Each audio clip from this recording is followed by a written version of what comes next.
Genau. Nee, das reicht. Danke. Meine Tasche. Hat das die Tasche, die eine Tasche? Jeder. Dankeschön. Dankeschön. Sonst noch vielleicht jemand? Schöne das liegen. Ich kann noch Kaffee. Kaffee, ja. Und Kaffee, ja, genau. Hier ist auch gerade für die doppelte Portion.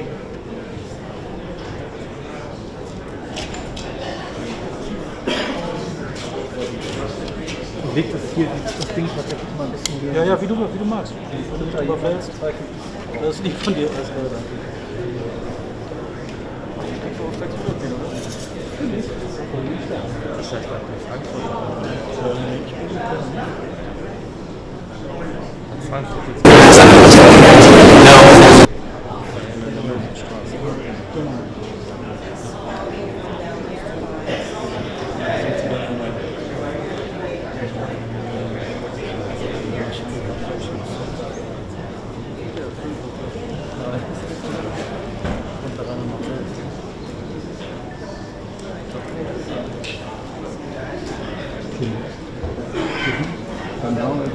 There's no audio.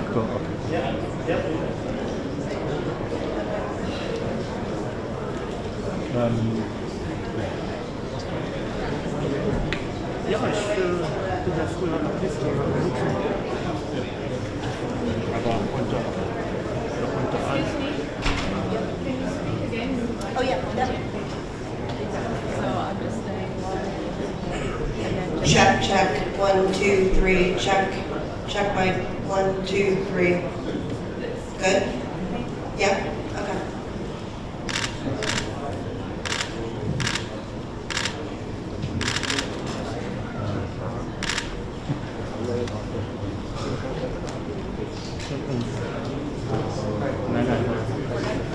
No, the American hunting is not beautiful.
Should we get eyeballs? Should we get eyelashes?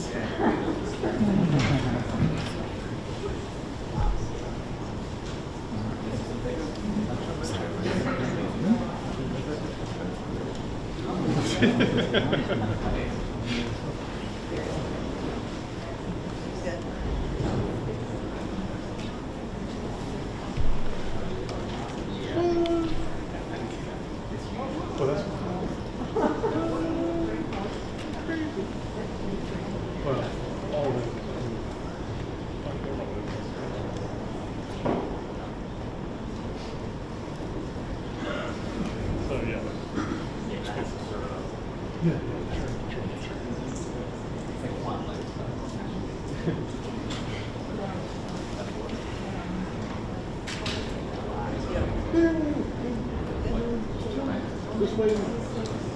about to get the 2-minute warning. We're like 2 minutes out. 30.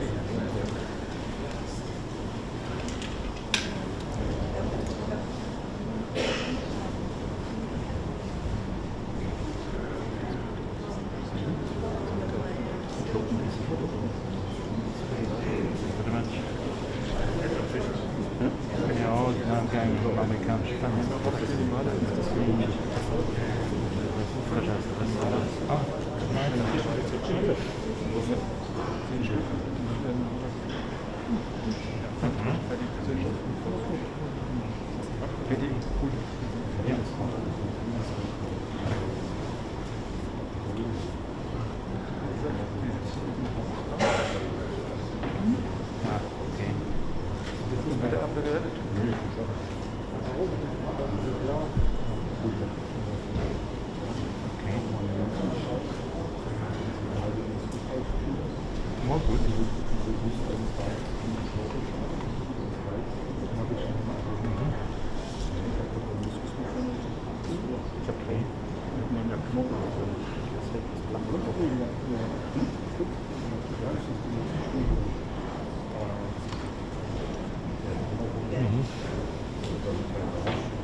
Nobody's talking anymore.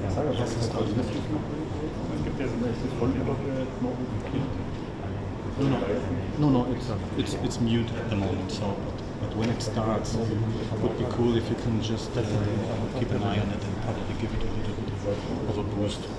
Yeah. Thank you. 2-minute warning. 2-minute warning.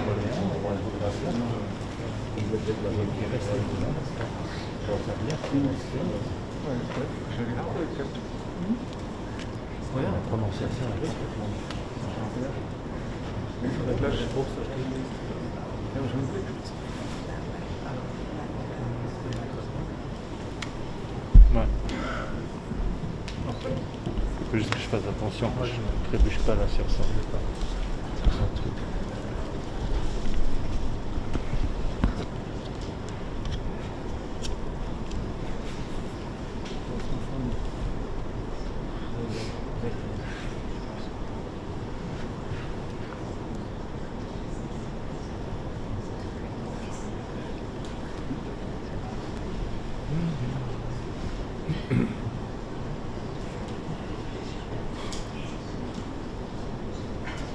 C'est bien qu'il l'ait mis devant un fond marron.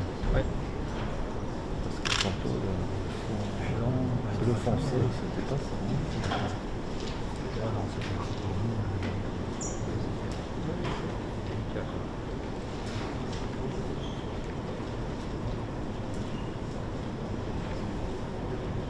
Ok, ça va.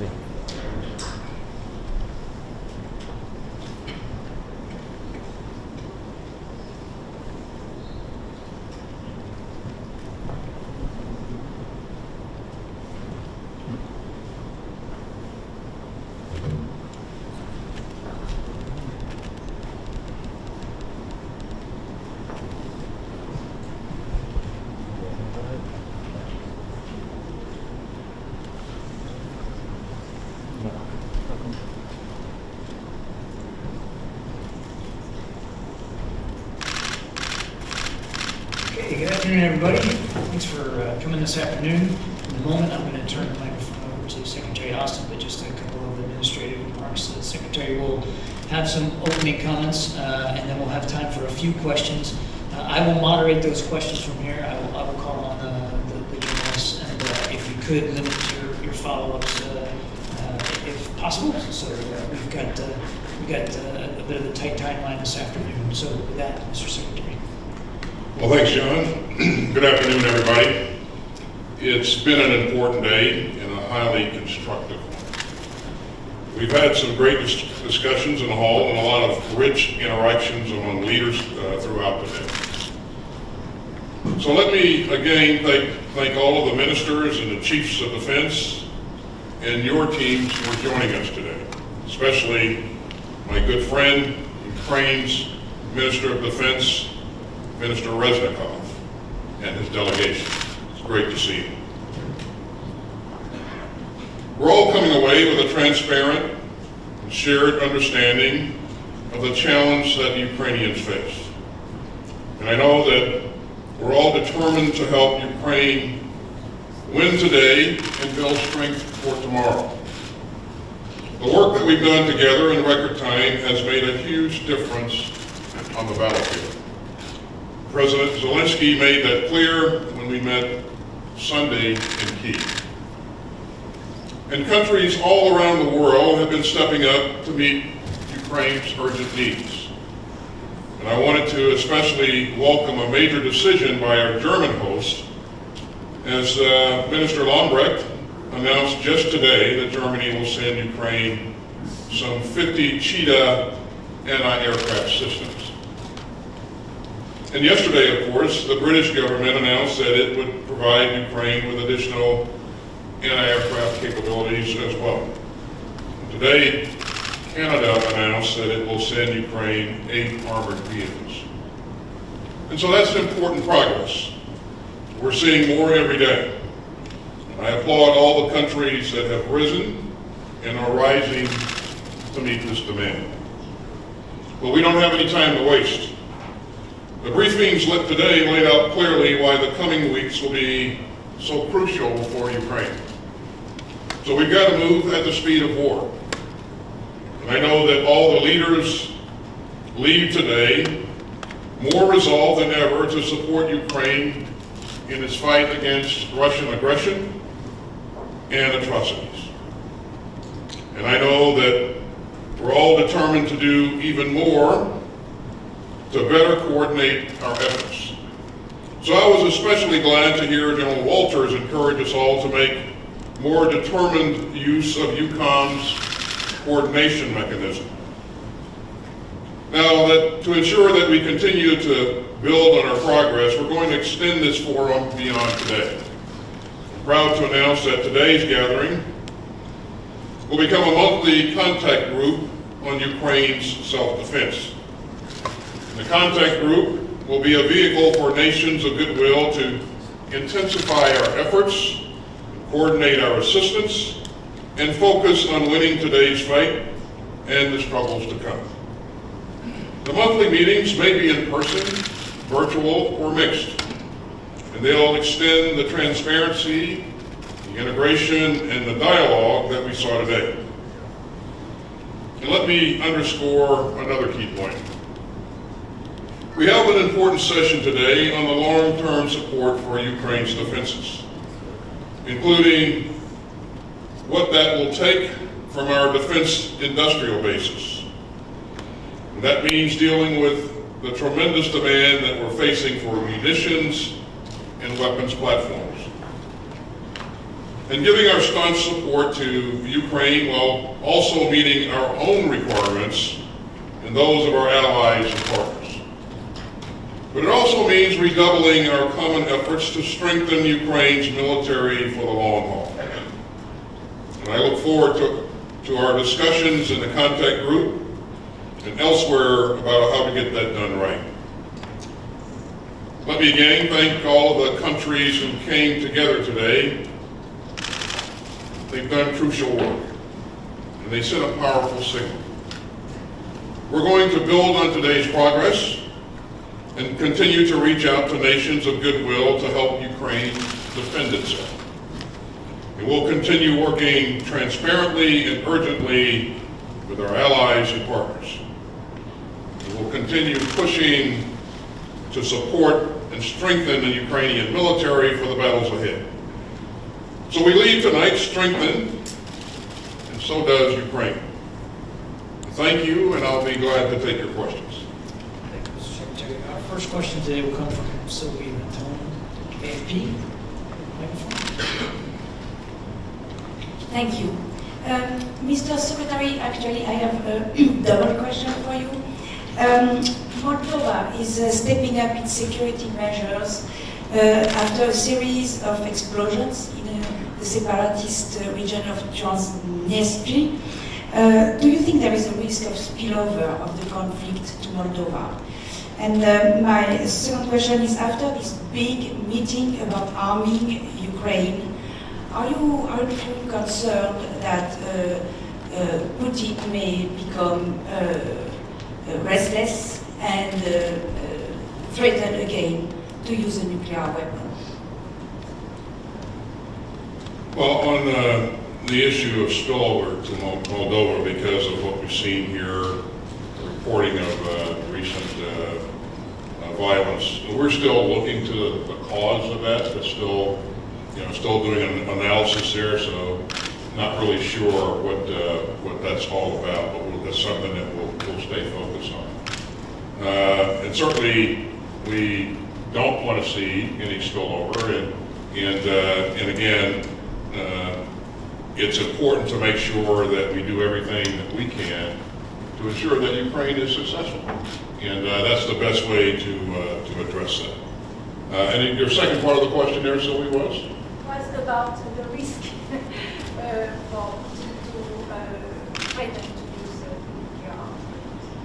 Well, you've heard us say a number of times that that kind of rhetoric is very dangerous and unhelpful. Nobody wants to see a nuclear war happen. It's a war that where all sides lose, and so rattling of sabers and dangerous rhetoric is clearly unhelpful and something that we won't engage in. Our next question goes to Suzanne Gehlhard from ZDF. Mr. Secretary, what military aid do you now? Mr. Secretary, what military aid do you now expect from the German government, and do you think the delivery of Leopard tanks is sufficient in your opinion? You mean cheetahs, which is what let me just say that, and I think you probably heard me say this before as I visited Germany, I consider Germany to be a great friend and an ally. I've served in Germany as an officer and worked with German forces, and it's always been a real pleasure to work alongside our German partners there. Now, I think it's significant that Germany announced that it was going to provide 50 Cheetah systems.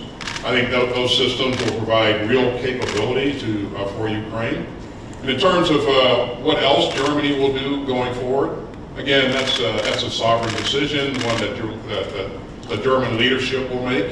And I don't want to speculate on that. I just believe that just based upon everything that I've seen in my interaction with the Minister of Defense and how intently she's been focused on making sure that she can do everything that she can to help and work alongside her partners and allies, that she'll continue to look for ways to be relevant and provide good capability to the Ukrainians as they continue to prosecute this fight.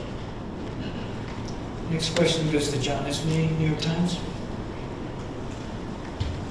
Mr. Secretary, yesterday you mentioned that one of the United States' goals in Ukraine now was to see Russia weakened. Can you explain more fully what that means, and specifically, what do you want to weaken, and how you would measure success in that regard? Yeah, John, so I think we've been pretty clear from the outset. We do want to make it harder for Russia to threaten its neighbors and leave them less able to do that. Now, if you look at what's transpired here in this 62 days or so that Ukraine and Russia have been involved in this struggle here, Russia has, in terms of its land forces, the land forces have been attrited in a very significant way. Casualties are pretty substantial. They've lost a lot of equipment. They've used a lot of precision-guided munitions. They've lost a major surface combatant. And so they are, in fact, in terms of military capability, weaker than when it started. You know, John, it'll be harder for them to replace some of this capability as they go forward because of the sanctions and the trade restrictions that have been placed on them. And so we would like to make sure, again, that they don't have the same type of capability to bully their neighbors that we saw at the outset of this conflict. Next question goes to Boots Spangeler from ARD.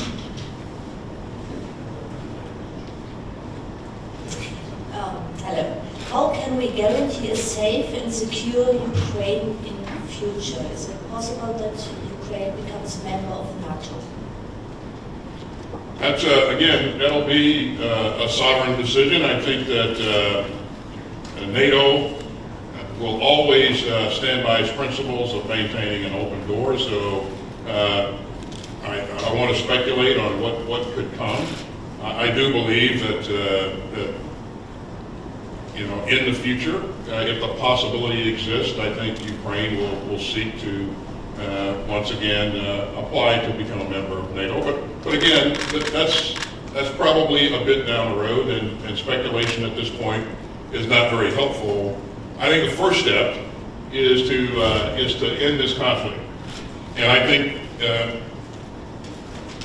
you know, what needs to happen to cause a conflict to come to an end is Mr. Putin needs to make a decision to end this conflict. He's the person that started it. It was unjustified, and of course, it'll be his decision to de-escalate and then go back to the negotiating table.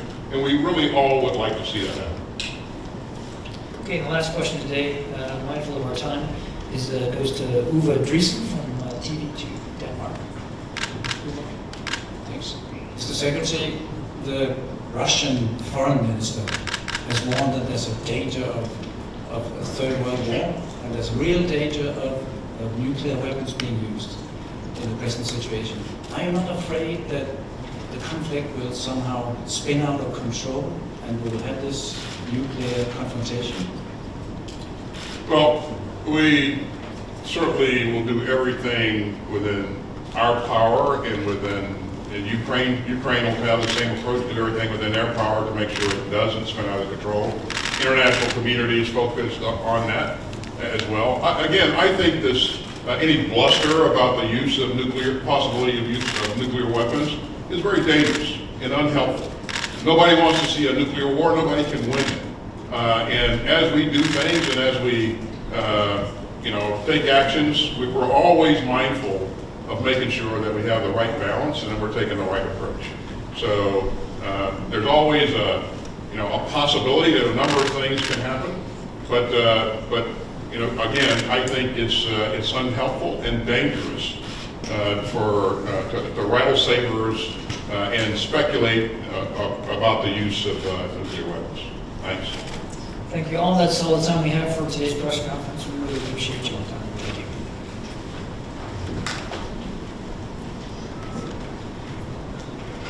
Thanks, guys.